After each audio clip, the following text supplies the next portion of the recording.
Jacob had 12 sons, the third of which was Levi. And Levi had 3 sons, Gershom, Kohath, and Merari. And God is taking this tribe, the Levites, to be his representatives among the people.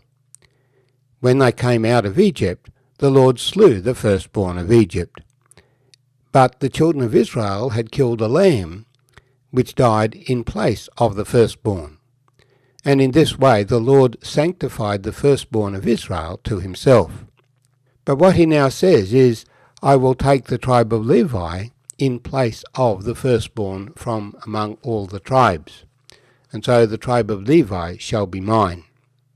This administratively is a much more practical solution to the issue of the people who would be directly involved in serving the Lord. And so we read about a census of the tribe of Levi, which was counted from 1 month old rather than 20 years old by the 3 families. And different responsibilities were given to these 3 families. And one of those families, Kohath, gave rise to Aaron's family, and it was Aaron's family that would have the special role as priests. Let's continue reading in Numbers chapter 3 from verse 44. Then the Lord spoke to Moses, saying, Take the Levites instead of all the firstborn among the children of Israel, and the livestock of the Levites instead of their livestock. The Levites shall be mine. I am the Lord. And for the redemption of the 273 of the firstborn of the children of Israel, who were more than the number of the Levites, you shall take 5 shekels for each one individually, and you shall take them in the currency of the shekel of the sanctuary, the shekel of 20 gerahs, and you shall give the money with which the excess number of them is redeemed to Aaron and his sons. So Moses took the redemption money from those who were over and above those who were redeemed by the Levites. From the firstborn of the children of Israel he took the money, 1,365 shekels, according to the shekel of the sanctuary. And Moses gave their redemption money to Aaron and his sons, according to the word of the Lord, as the Lord commanded Moses. And may the Lord bless these words to us this morning. God is a very particular accountant, and we're told in other places that he's weighed the dust of the earth. And here we have that he takes the tribe of Levi in place of the firstborn of Israel. But when you actually did the numbers, you found that there were 273 more firstborn of Israel whose life was saved than there were Levites. And so, having completed the census and worked out these numbers, redemption money must be paid for those 273 firstborn of Israel who were kept alive. The redemption money is to be 5 shekels each, and it was paid to the priests. So the money was paid by the other tribes, given to Aaron. We now continue reading in chapter 4 of the book of Numbers. The duties of the sons of Kohath.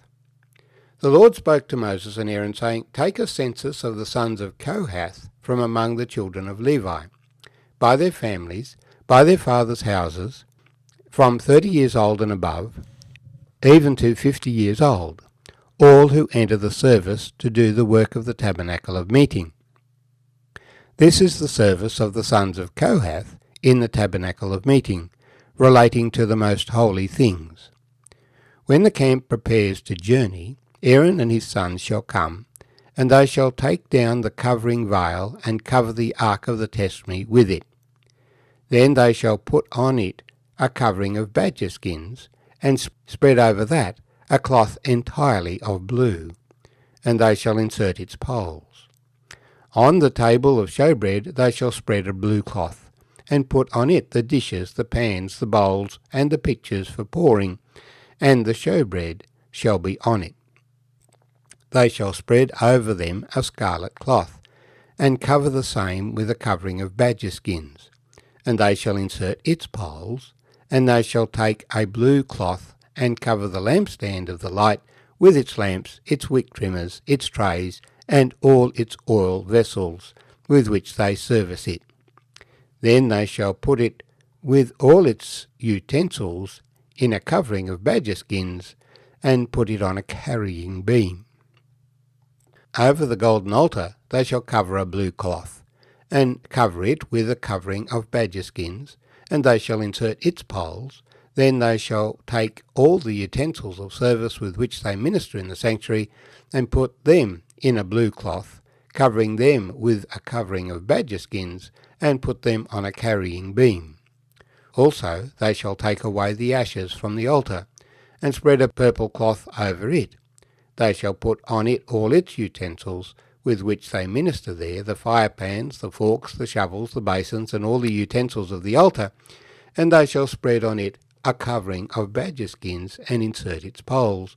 And when Aaron and his sons have finished covering the sanctuary and all the furnishings of the sanctuary, when the camp is set to go, then the sons of Kohath shall come to carry them.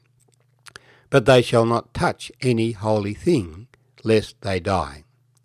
These are the things of the tabernacle of meeting which the sons of Kohath are to carry. The appointed duty of Eleazar the son of Aaron, the priest, is the oil for the light, the sweet incense, the daily grain offering, the anointing oil, the oversight of all the tabernacle, of all that is in it, with the sanctuary and its furnishings. Then the Lord spoke to Moses and Aaron, saying, Do not cut off the tribe of the families of the Kohathites from among the Levites, but do this in regard to them, that they may live and not die when they approach the most holy things. Aaron and his sons shall go in and appoint each of them to his service and his task, but they shall not go in to watch while the holy things are being covered, lest they die. May the Lord bless again his word to us this morning. So the tabernacle that God had instructed the children of Israel was essentially a large tent, ornately built in a courtyard, and as you entered the courtyard you came to the altar for burnt offering, and this was as far as an ordinary citizen of Israel could go. They would bring their offering to the Lord, give it to the priest, who would present it to the Lord on their behalf. Then you came to a laver, and then you came to the tabernacle itself, which had 2 rooms. In the outer room there was the table of showbread, on the right there was the lampstand on the left, and there was an altar of incense in front of you, in front of a curtain, the veil, and behind the veil was the most holy place. Only the priests were permitted in the tabernacle, and so when the tabernacle had to move, it was first the priests who had to come and cover all of these items within the tabernacle and the courtyard, and gather together all the utensils and implements that were used. They would cover them with a blue cloth, and then the badger skin covering on the outside. The larger items had carrying poles for carrying them, and they would insert the poles, so that then the sons of Kohath, who were not priests but were Levites, could come in and carry the items to the next place where the tabernacle would be set up. So they would come in, they would take out these items, and then they would take down the tabernacle and the courtyard around it and set it up to its next place where it would be erected. This was all under the control of the pillar of cloud by day and the pillar of fire by night, and Eleazar the son of Aaron was in charge of the whole affair. In particular, he appointed individuals to do particular tasks, and he would be careful to make sure that those individuals had the appropriate attitude of respect to the Lord and fear of the Lord, lest the Lord break out in judgment upon them.